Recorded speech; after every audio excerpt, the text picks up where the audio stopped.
tal? Buenas tardes, muy buenas tardes. Bienvenidos a una emisión más de Analistas de la Noticia a través de ICN, una nueva conciencia. Gracias por seguirnos, gracias por compartirle, denle me gusta. El mejor reconocimiento que pueden hacer. Los comentarios constructivos siempre los seguimos y recuerden, los analistas son ustedes, las personas que invitamos y lo que ustedes ponen en el tapete a discusión. ¿Qué es lo que quieren que discuta? Bueno, discutamos un poco, dicen, sobre esto de la llevada y traída CICIG. Ahora se introduce en el Congreso Nacional por parte de la hija de la presidenta, la diputada Hortensia Zelaya, algo que para algunos ya realmente ni siquiera han fijado una fecha en la cual viene la CICIG y hay proyectos, anteproyectos en los cuales tienen no son proyectos, sino que son propuestas realmente que le van a presentar y que ya fueron presentadas supuestamente a la ONU, y esto lo ha expresado también el propio canciller de la República. Pero qué trabas, qué es lo que realmente, lejos de que la gente, hay mucho desencanto, diversos sectores votaron precisamente porque se esperaba una CICIG. El propio Edmundo Orellana dijo: tiene que venir una CICIG con dientes, tiene que venir con esto, con lo otro, y tiene que venir con todo, artillada completamente. Pero al parecer todo esto se ha ido quedando en un discurso, en una promesa que no sabemos quién es el que la va a cumplir al final de cuentas. Porque para varios analistas, como lo repito, está lejos de que esto se cumpla. Estamos en comunicación esta tarde con el abogado y analista Luis León, mucho tiempo representando también a la sociedad civil. Coméntenos un poco, abogado, en relación a este proyecto, en lo cual pues parece, no sabemos si es de alguna manera desesperada que se intenta traer la CICIG, porque han habido muchas críticas y para algunos ya no hay tiempo. Sencillamente no hay tiempo, se acabó el tiempo porque no hay cumplimiento, que no ha habido, se ha dicho que no hay un interés de la clase política, pero el sector oficialista dice que es que hay mucha burocracia dentro de la ONU y ahora hay intentos nuevamente en el Congreso Nacional por pretender traer a la CICIG. Buenas tardes, muchas gracias por estar con nosotros en Analistas de la Noticia. Muy buenas tardes, licenciado López, un gusto poder acompañarlo el día de hoy. Gracias nuevamente por la invitación. Yo creo que sí es bueno iniciar, Carlos, pensando que este tema de la CICIG, más allá de una propuesta política, que creo que hay que saber desenmarcar las dos etapas en el tiempo, es un proceso de demanda ciudadana. Usted recordará las muy aclamadas y famosas antorchas, un movimiento ciudadano de juventud legítimo que presionó a Juan Orlando Hernández por el año 2014 para que viniera la CICIG, teniendo en cuenta los casos de corrupción que habían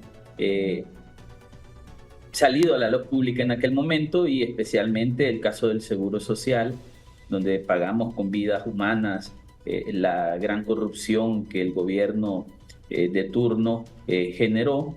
Y bueno, esa demanda ciudadana se trató de controlar un poco en su momento con la llegada de la MASI, esa MASI que nadie apostaba por ella desde las perspectivas sociales y que terminó siendo también un excelente esfuerzo por parte de la Organización de Estados Americanos en cuanto a lucha contra la corrupción. Y eso dio paso a que los políticos en Honduras decidieran no renovar el convenio para que no siguiese habiendo investigación de los múltiples casos que se hacían en ese momento. En ese ínterin la gente seguía esperando que el gobierno de turno trajera una CICIG, pensando en el modelo guatemalteco llamado CICIG, que había dado grandes resultados en Guatemala, incluso judicializando a expresidentes de la República. Y esa gran demanda social termina siendo enarbolada por los políticos que, en un interés de canalizar votos y confianza social, prometen a través del partido de gobierno actual traer la Comisión Internacional en 100 días. un esfuerzo que desde el inicio mirábamos muy difícil de lograr, partiendo del hecho que no solamente se trataba, Carlos López, de decir lo voy a traer, sino de cumplir ciertos estándares y requerimientos que evidentemente las Naciones Unidas iba a sugerir, planteando que, y siendo francos, las Naciones Unidas había determinado que ese modelo de Guatemala no lo iba a replicar en ningún otro país, nunca más. Y al final las Naciones Unidas acceden a entrar a un diálogo. Es ahí donde entra la segunda etapa, esa segunda etapa de haber enarbolado una demanda social para generar confianza ciudadana y voto, y que a lo largo de estos 2 años y 4 meses se ha ido diluyendo. Yo creo que hay que ser un poco equilibrados en el análisis. Primero, hay que reconocer que la presidenta Castro ha hecho el esfuerzo, tal vez un poco lento, pero sí ha hecho el esfuerzo administrativo para avanzar en el proceso de instalación de la CICI. Ya se ha dicho por muchos analistas y muchas personas involucradas en el tema, se firmaron los convenios, se atendieron a las misiones, se visitó a las Naciones Unidas, se consiguió la aprobación del secretario general. Digamos, administrativamente se avanzó lento, pero se avanzó. Pero ahí es donde el cuello de botella llega a un espacio político llamado Congreso Nacional, que algunos sugieren que sí es culpa de la presidenta y otros sugieren que no es culpa de la presidenta. Y es el siguiente punto, Carlos.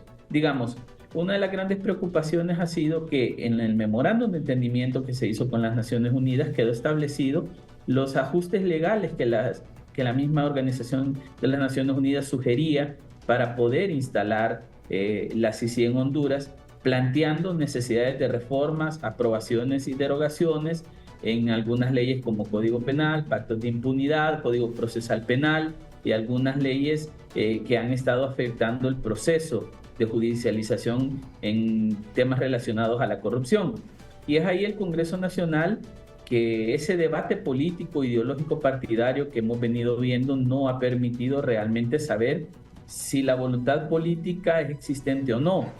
Cuando el oficialismo menciona que es el partido de gobierno que no la quiere traer, cierto nivel de verdad hay, porque yo no he visto al Congreso Nacional a través de su directiva crear comisiones para revisar las propuestas y solicitudes de las Naciones Unidas. No he visto que han turnado nada al Pleno del Congreso Nacional a discusión y aprobación para que el oficialismo diga qué es la oposición o los corruptos que todos conocemos y que sabemos que están ahí, no quieren aprobar. Entonces, digamos, y por el otro lado, el tema de que la presidenta tiene control total sobre su bancada, sobre su Congreso Nacional, y debería ser un tema de agenda que debería exigir a este grupo de diputados para que muevan, y no se mueve. Y por el otro lado, es claro que los partidos hoy de oposición, llamémosle Partido Nacional y Partido Liberal, que son los que históricamente nos gobernaron, no conviene que venga una CICI porque lo va a investigar. Y ahí es donde traba todo ese debate que usted mencionaba y que mencionaba incluso la diputada Zelaya. Es si es una CICI independiente, si es un agresivo querellante o un querellante independiente, cuál es el mecanismo institucional. Durante el camino se ha venido discutiendo si la CICI va a manejar fondos internacionales, el gobierno quería fondos locales, quería intervenir en la contratación de los profesionales, Naciones Unidas no quiso. Entonces vemos empantanado el proceso, primero porque los políticos realmente no lo están empujando y segundo porque no hay claridad en términos de un tiempo determinado. Yo sí creo, y lo he dicho desde los últimos 2 años, que la CICI va a venir, pero no en el corto plazo. Yo esperaría que este proceso nos lleve unos 3 años más, teniendo como antecedente también que en Guatemala la instalación duró 5 años, ¿no? Entonces, ¿puede ser una promesa incumplida? Sí, totalmente. Que haya responsabilidad total de los políticos, totalmente. Que las Naciones Unidas ha planteado su postura y si no resolvemos lo que Naciones Unidas solicita, no va a venir la CICI, también es cierto, pero creo que tampoco ha habido un interés abierto de realmente darle respuesta al pueblo hondureño, el cual hoy se siente engañado porque al final la comisión no está en el país. Sí, ahora bien, como se ha planteado ayer en el Congreso Nacional, por 5 años ¿Cómo ve esta situación? Digamos, yo vi algunos de los puntos que la diputada Zelaya propuso. Me parece muy bien que sea un querellante independiente. Me parece muy bien que tenga la capacidad del requerimiento fiscal. Creo que estoy totalmente de acuerdo. Lo que no estoy de acuerdo es la temporalidad. 5 años sugiere que es un órgano transitorio y que esa transición en el tiempo de la existencia de la comisión dependería mucho de la capacidad institucional, digamos. Parte de lo que se debería negociar entonces con la comisión o con las Naciones Unidas, mejor dicho, es que en el tiempo que funcione la comisión en Honduras pueda garantizar que al momento de retirarse contamos con un sistema de requerimiento fiscal a través del Ministerio Público y un sistema judicial a través de la Corte Suprema de Justicia que realmente es eficiente. Pero cuando lo quieren encajonar a 5 años, Carlos, lo que nos están diciendo claramente es, solo va a ser un ratito. Y si en ese ratito... lleva dedicatoria. Exactamente. Y recuerde que muchos de los temas de discusión también fue el periodo que iba a investigar, si los últimos 12 años, los últimos 20 años. Entonces, digamos, cuando se le quieren poner esos amarres a un mecanismo que se ha exigido por casi una década, demuestra también de que hay ciertas preocupaciones por parte de los políticos. Yo diría que no deberíamos ponerle un tiempo. Claro, los convenios tienen tiempo determinado. Usted recordará que la MAS había que renovar los convenios. Pero fíjese que aquí hay una cuestión, abogado, y aquí es donde entra toda una serie de suspicacias. Pues, es decir, ¿por qué 5 años si te voy a dar un periodo de 20 años que vas a investigar? O sea, ¿cuánto tiempo te vas a tardar? O sea, ¿estarán las condiciones? O sea, ¿y qué es lo que me vas a investigar? O sea, ¿me vas a dejar por fuera el gobierno que estoy yo actualmente? Cuando concluya ya prácticamente no te va a quedar tiempo que investigue este gobierno. O sea, ¿qué es lo que va a pasar? O sea, ¿realmente habrán esas condiciones o ese tipo de situaciones que serán aceptadas por la ONU? Habría que pensarlo también. Porque aquí es bien fácil lavarse las manos, decir, no, miren, nosotros mandamos esa propuesta, pero la ONU no la quiere aceptar. Es que escenarios son muchos. Usted acaba de plantear 3 escenarios en 20 segundos.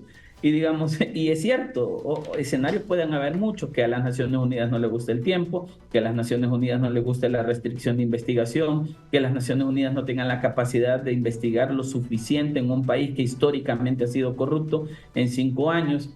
Digamos, uno de los grandes argumentos que tiene el gobierno actual es decir que lo que en 40 años se robó el bipartidismo, ellos no lo pueden arreglar en 4.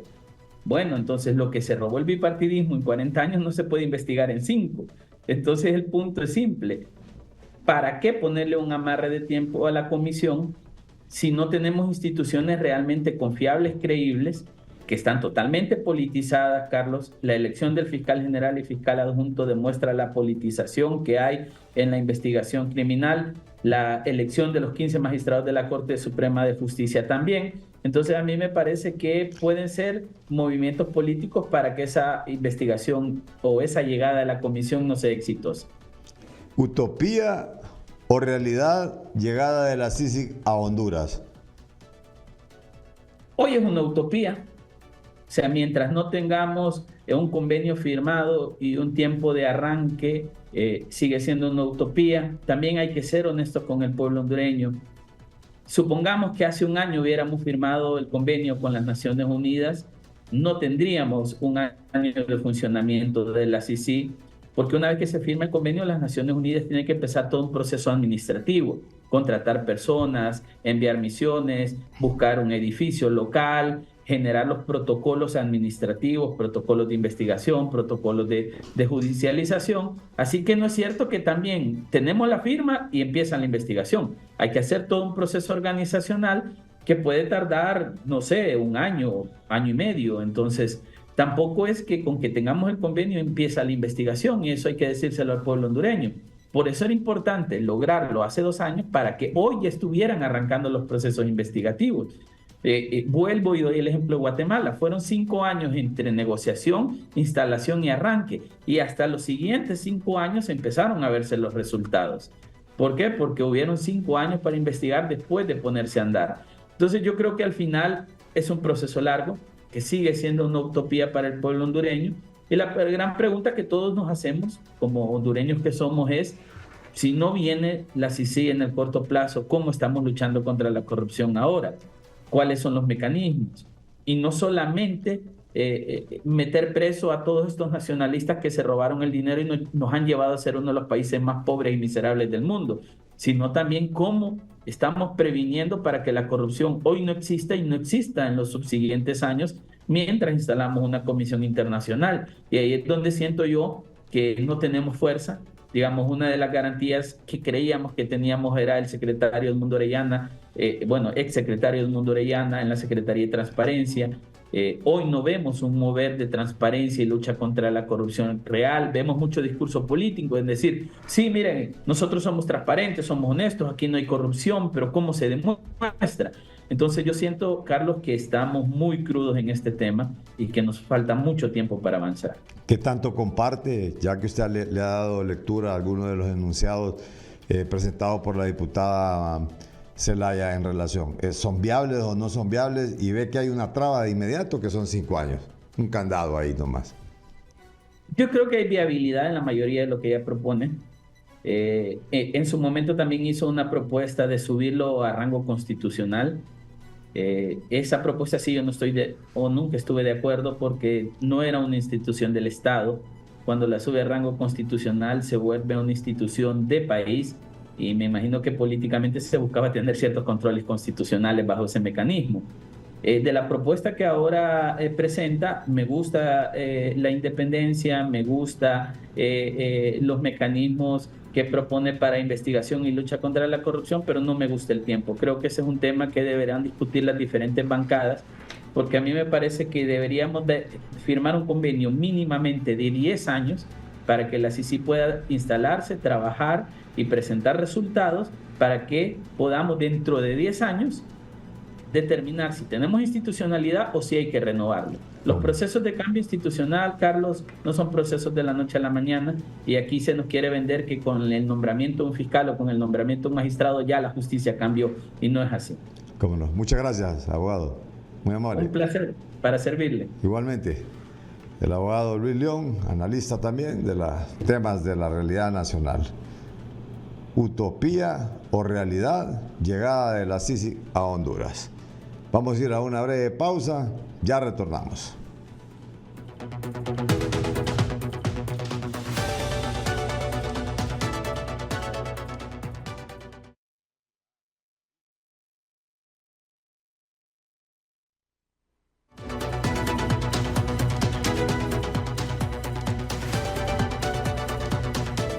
Utopía o realidad, la llegada de la CICIG a Honduras. Promesa de campaña, promesa, esperanza de todo un pueblo hondureño por sed de justicia, debido a la debilidad de la institucionalidad en el país.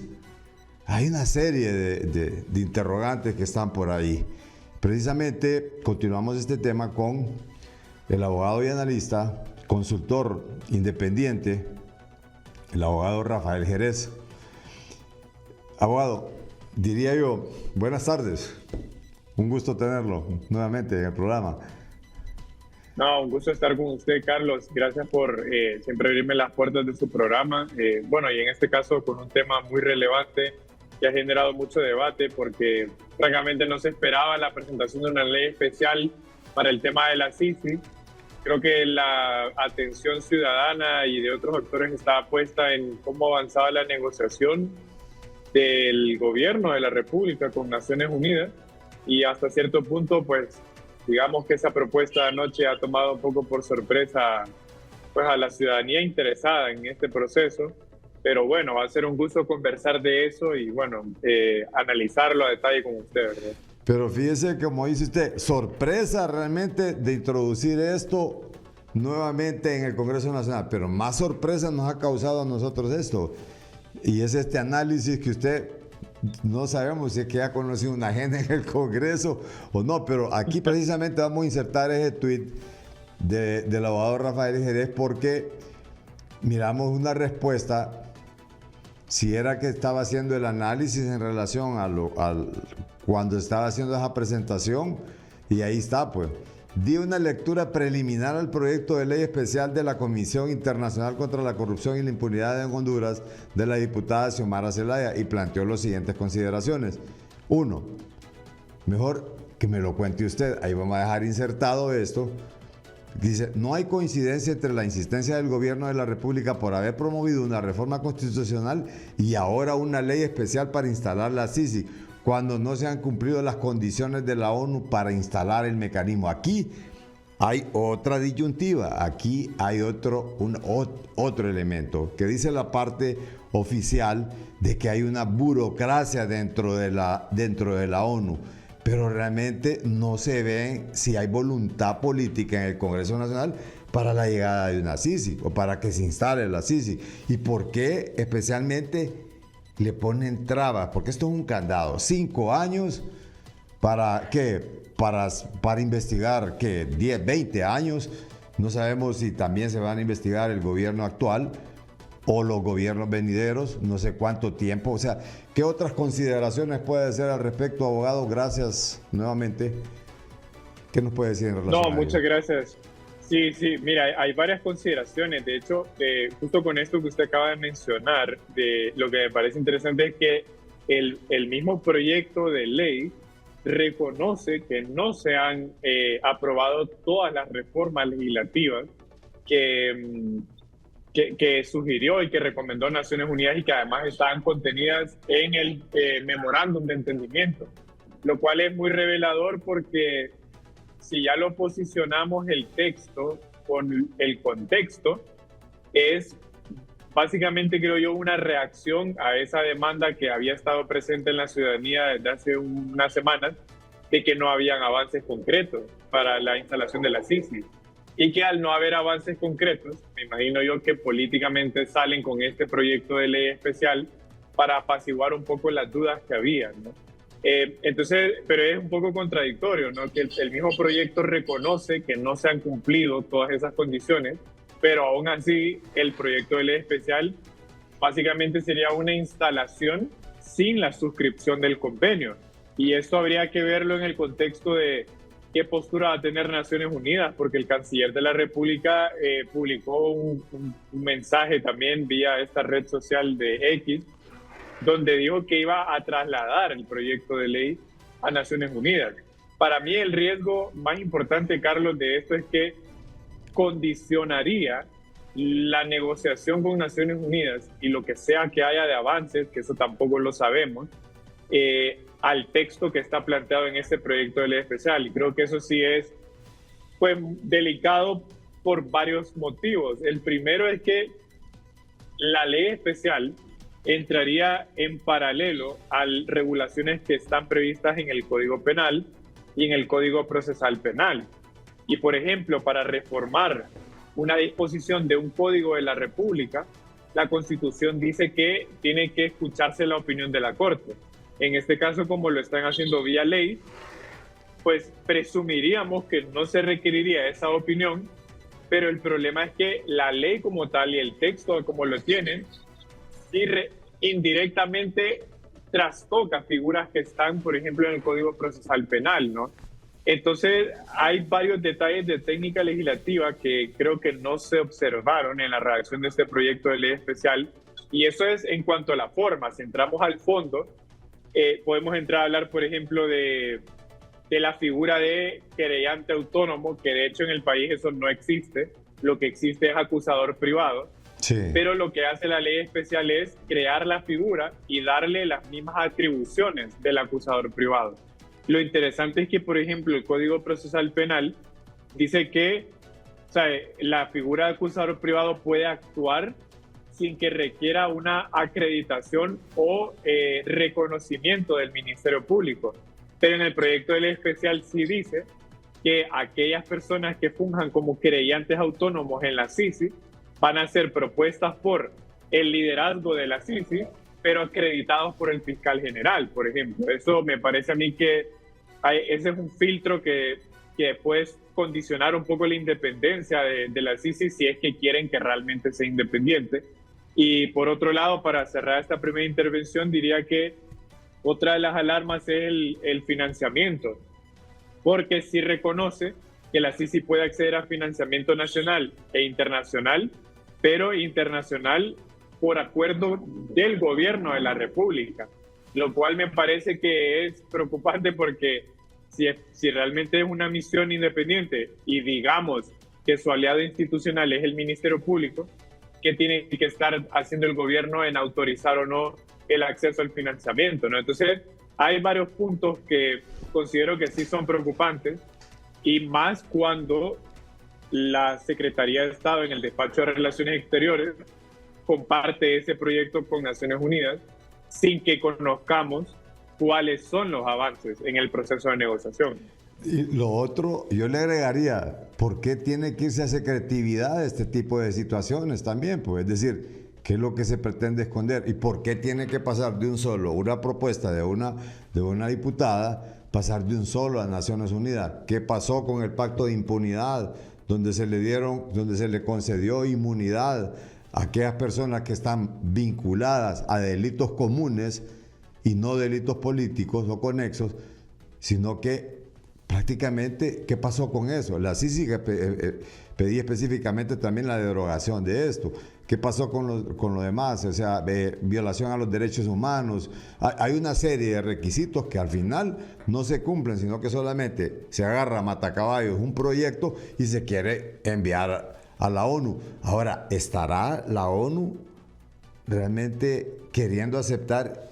Porque eso yo lo miraría, no sé si usted lo comparte, pero parece que fue una imposición. O sea, estas son mis condiciones y la CICI viene con mis condiciones. De lo contrario, no hay. Claro. Bueno, usted hace un apunte que para mí es quizás el más relevante en la negociación, y es que, mire, más allá de que el gobierno ha querido trasladarle la responsabilidad a Naciones Unidas de que no haya avanzado el proceso de negociación, bueno, es que recordemos que Naciones Unidas tiene la experiencia de la CICIG, o sea, Naciones Unidas no se va, como decimos coloquialmente, a aventar a instalar una comisión sin que realmente existan las condiciones para instalarla, ¿no? Entonces yo creería que más bien por lo mismo de que Naciones Unidas estaría cuidando las condiciones, es que estoy de acuerdo con usted en que es un impasse político el enviarle este proyecto de ley especial, porque de hecho el canciller cuando publica su mensaje dice que el gobierno respalda esa postura que está reflejada en el proyecto de ley. Entonces, si el gobierno respalda esa postura, lo que yo me pregunto es ¿por qué no publicaron antes de que emitieran el acuerdo de reserva de la información? ¿Por qué no publicaron el convenio que el gobierno le presentó a Naciones Unidas en calidad de borrador, ¿no? Y yo más bien considero que si el gobierno de la República quiere imponer estas condiciones, más bien es un desincentivo para continuar con un proceso en el que ya se habían acordado las condiciones, porque esas condiciones ya están acordadas. Y le digo algo, ese tema del pacto de impunidad efectivamente no se toca en el proyecto de ley, pero más bien es parte de los considerandos. El pacto de impunidad, bueno, el decreto donde está contenido el pacto de impunidad se menciona entre los considerandos, porque como ese decreto contiene varias figuras, hay un artículo de ese decreto donde está contenido la amnistía política, donde también se menciona a la CICI, se menciona que el gobierno o el Estado apoyaba la instalación de la CICI para efectos investigativos, y en otro artículo está lo de la amnistía. Pero la pregunta que usted hace es pertinente porque ¿por qué el gobierno, o por qué en este caso el proyecto de ley especial sí contiene la reforma de otra legislación y no la que está prevista en el memorándum que se tiene que reformar? De hecho, creo que la única que sí está en el memorándum y que están sujetando la reforma en este proyecto es el tema de la inmunidad parlamentaria. Eso yo, de hecho, en el mensaje que publiqué ayer lo destaqué como algo positivo, pero claro, es como una luz en medio de un árbol con mucha complejidad y que genera mucha suspicacia en cuanto a sus verdaderas intenciones, ¿no? Es un árbol y no el bosque. Sí. Mire, pero esta es la mejor manera de pronunciarse también, porque parece que ese es el estilo ya de comunicación del gobierno en sí, pues es decir, comunicar una cuestión tan seria a través de una cuenta de X, ¿no? Es decir, realmente... No, sin duda que no es la mejor. Es que también ahí es donde para mí entran en contradicción, porque si usted recuerda, el acuerdo de reserva que ellos emitieron decía que todos los documentos que forman parte de la negociación iban a estar en reserva. Iban a estar en reserva, exacto. Entonces me pregunto yo, ¿cómo es que salen con esto ahora? Y ahora lo van a introducir a la negociación porque se lo envían a Naciones Unidas, ¿no? Ahí hay una contradicción.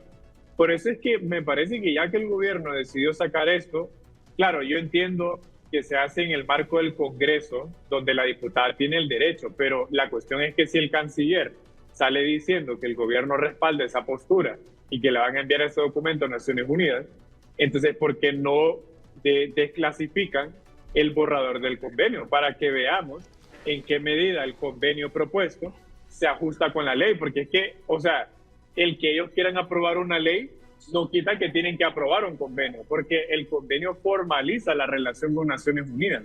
La ley desarrolla las disposiciones del convenio, pero si ellos saben que tienen que aprobar un convenio primero, la pregunta es si el convenio efectivamente entra en armonía con las disposiciones de la ley especial, ¿no? Porque debería entrar en armonía. ¿Y a dónde quedan aquellos 27 puntos que señalaba en las Naciones Unidas que deberían de cumplirse para poder llegar a un entendimiento y precisamente esperar, pues, darle luz verde a la Sisi, y que de cual solo se han cumplido, algunos dicen que 3 y otros que 6, realmente, o sea, y con esto que publica el canciller, todo aquello queda prácticamente afuera, queda abolido, queda obsoleto, no entendemos esa parte en la que no logramos entender, abogado. Bueno, lo que pasa es que por eso, perdón, por eso para mí el proceso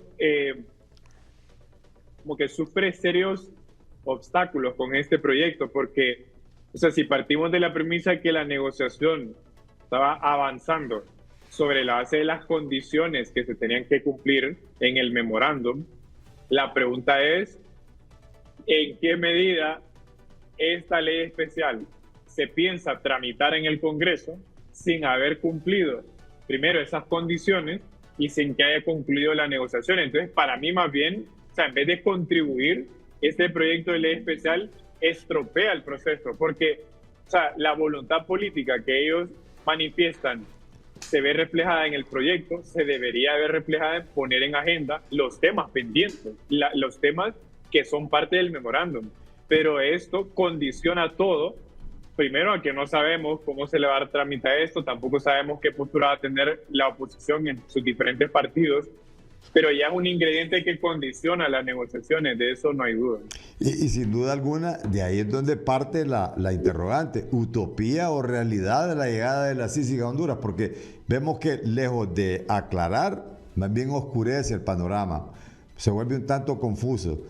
Y fíjese que si llegamos un poquito más allá, vamos a ver si podemos insertar el tuit que retuitea el canciller de José Carlos Cardona, que ahora dice, vamos a ver si realmente quién quiere en el Congreso Nacional que venga una Sisi o que no venga. O sea, como convirtiendo el documento y la propuesta de esa introducción de ese proyecto de ley, de que ya es un hecho y que está validándolo y que lo está validando prácticamente el canciller de la República.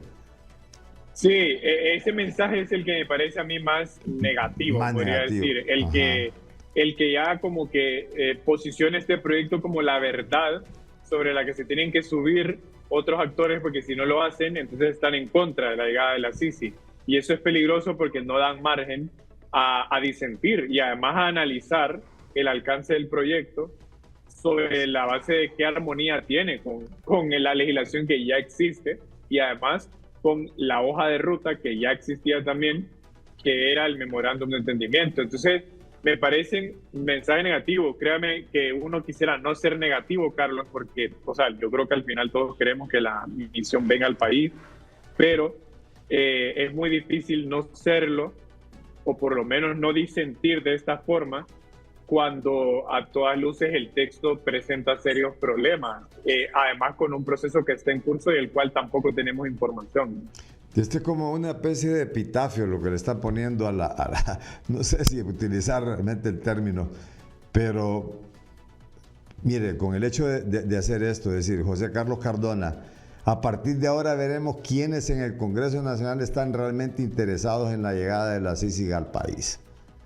O sea, dice la diputada Zelaya, presenté ante el Pleno del Congreso Nacional ley especial para la CICIG que le dota de figura jurídica como querellante autónomo y facultades de acusador privado para el combate a las redes de corrupción público-privada que saquearon el Estado. Y ahí es donde retomo yo lo otro que usted había planteado, ¿no? Es decir, ese financiamiento, generalmente, ¿cuál es el dicho popular? Quien pone la plata, quien pone la fiesta, pone la música, o sea, escoge la música. Eso del financiamiento también creo que no está tan claro en relación a la llegada o no de la CICIG.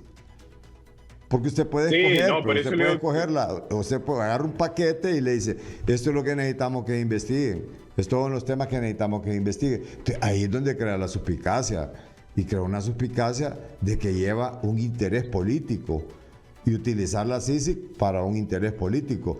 Aquí debería de respetarse la institucionalidad, fortalecer la institucionalidad e investigar a todo, porque la corrupción la corrupción no tiene color, la corrupción no es roja, la corrupción no es azul, la corrupción no es rojo y negro, la corrupción no es verde, la corrupción no tiene color. Corrupción es corrupción.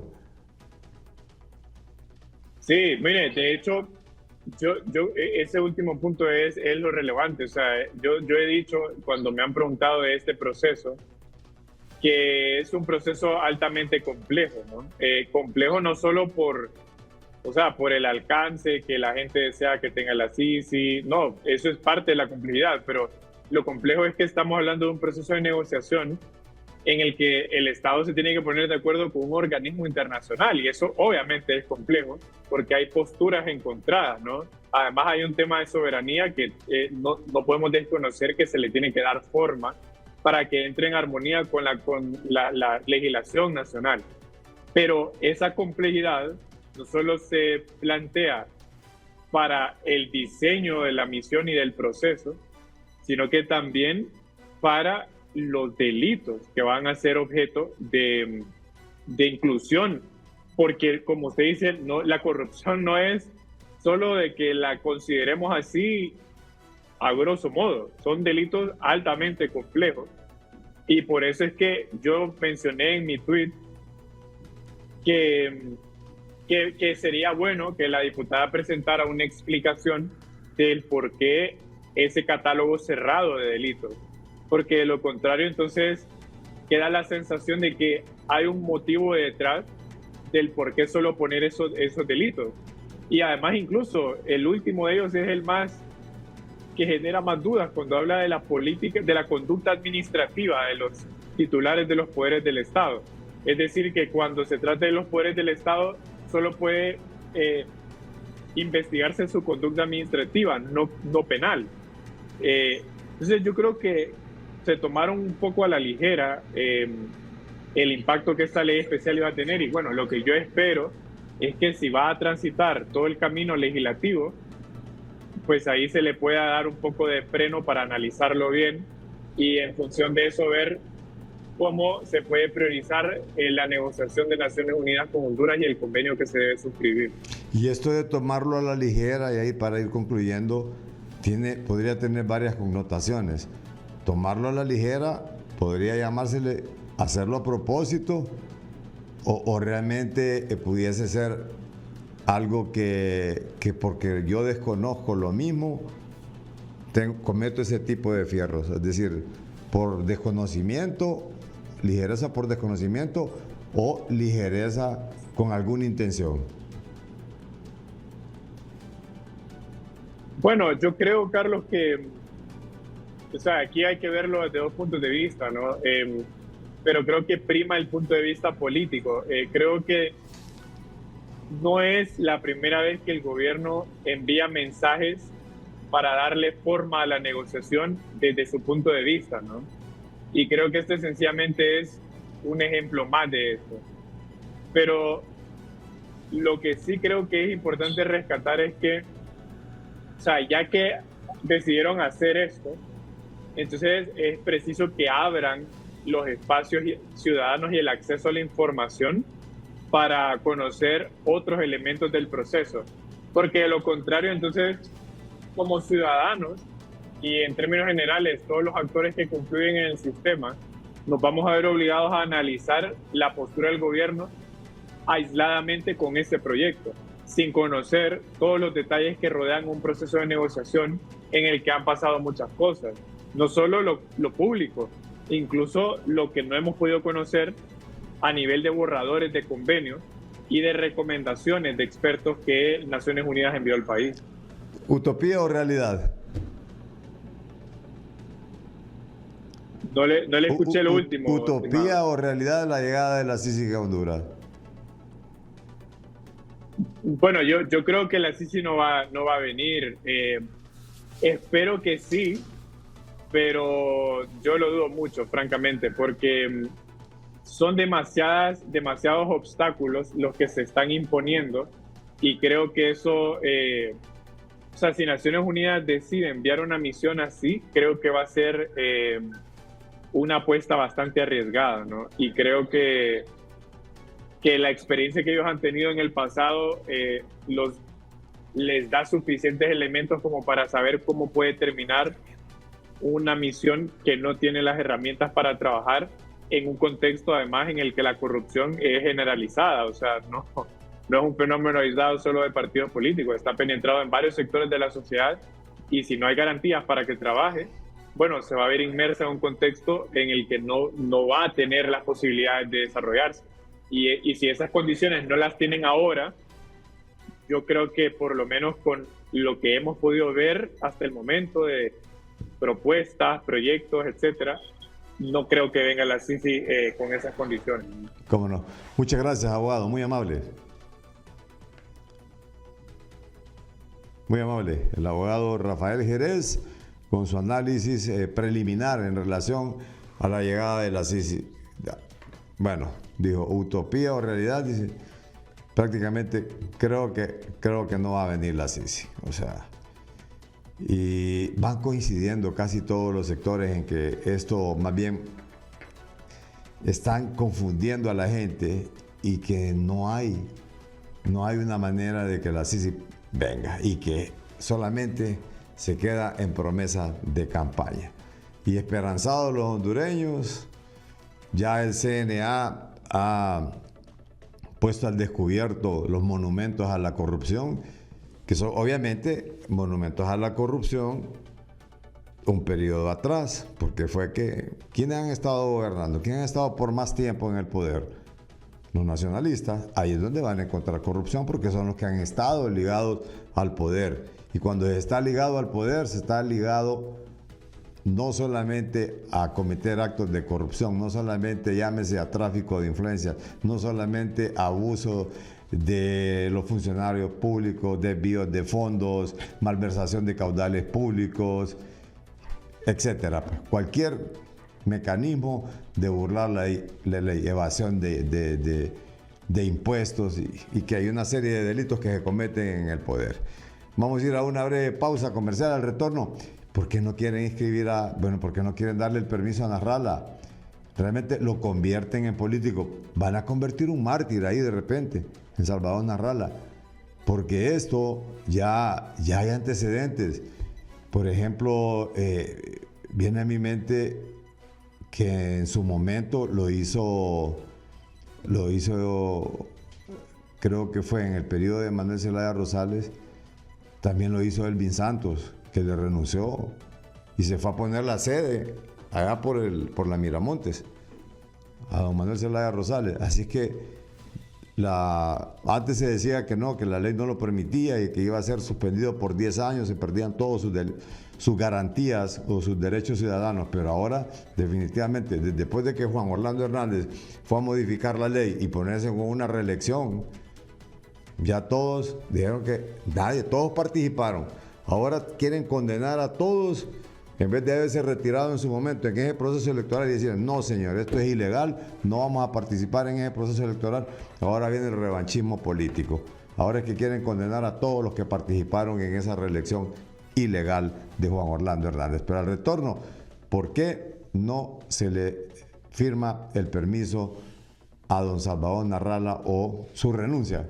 Que la propia presidenta de la República dijo, quienes van a aspirar nuevamente a cargos de elección popular, favor renuncien, y en el cual hay algunos ministros que están haciendo campaña, que están manejando fondos, que están manejando el tráfico de influencias para hacer política para X o Y candidato de la parte oficialista, donde por lo menos ya van 3 aspirantes al hilo que se han lanzado en los últimos días y que tienen actividades políticas todo el fin de semana.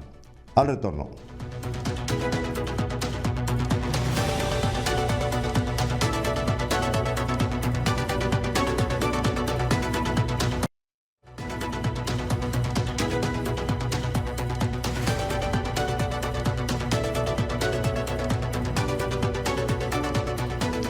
Bien, para darle continuidad al tema especialmente de la llegada de la Sisi, que nos hemos hecho aquí, ¿es utopía o realidad la llegada de la Sisi con este planteamiento que se ha hecho en el Congreso Nacional y con la respuesta que ha tenido el canciller de la República a decir que eso va a ser enviado de un solo a la ONU?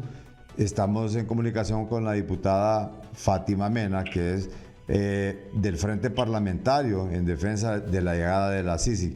¿Cuáles son las acotaciones que puede hacer al respecto en relación a esta propuesta que se ha hecho, diputada Mena? ¿Y qué nos puede decir en cuanto a esto de 5 años también, el límite que se le ha puesto y el financiamiento para esta llegada de la Sisi? ¿Y a dónde quedaron todos ese pliego de peticiones que se había hecho al respecto?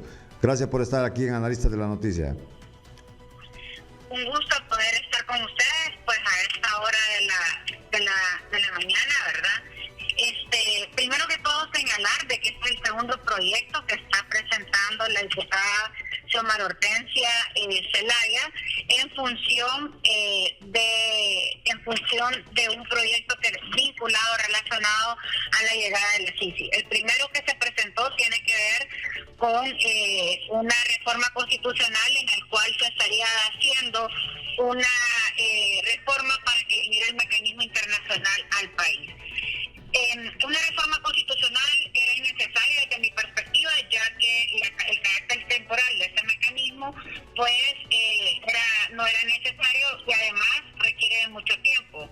Una segunda, 2 legislaturas y 86 votos. Es por eso que la propuesta del PCH siempre ha sido que se pueda presentar a través de una reforma al Código Procesal Penal, que es una forma mucho más rápida y sencilla.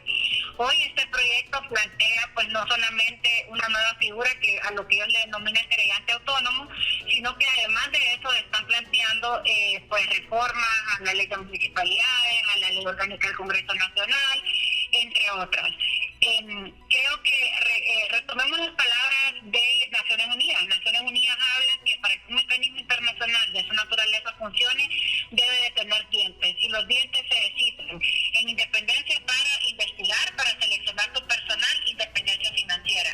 El proyecto planteado por la diputada Xiomara Hortensia limita estos 3 aspectos, que son de las cosas que a mí me hacen ruido, porque limita la independencia para financiera, es decir, habrá financiamiento mixto, a donde lo aportarán tanto el Estado de Honduras como Naciones Unidas. Esto no es aceptable porque ningún gobierno debe financiar un mecanismo de esa naturaleza, porque ya han advertido los expertos que cuando el mecanismo empieza a investigar a una persona cercana o allegada al poder político o al poder de un gobierno, es decir, un ministro, un ser querido, un diputado, simple y sencillamente le van a dejar de pasar el dinero y ahogan el mecanismo. El segundo aspecto es que esta figura de querellante autónomo, realmente el autónomo tiene un poco, porque básicamente queda en el decidir del fiscal general. Es decir, el fiscal general va a decidir quiénes son esos querellantes autónomos, y como la figura no está reconocida, una figura nueva,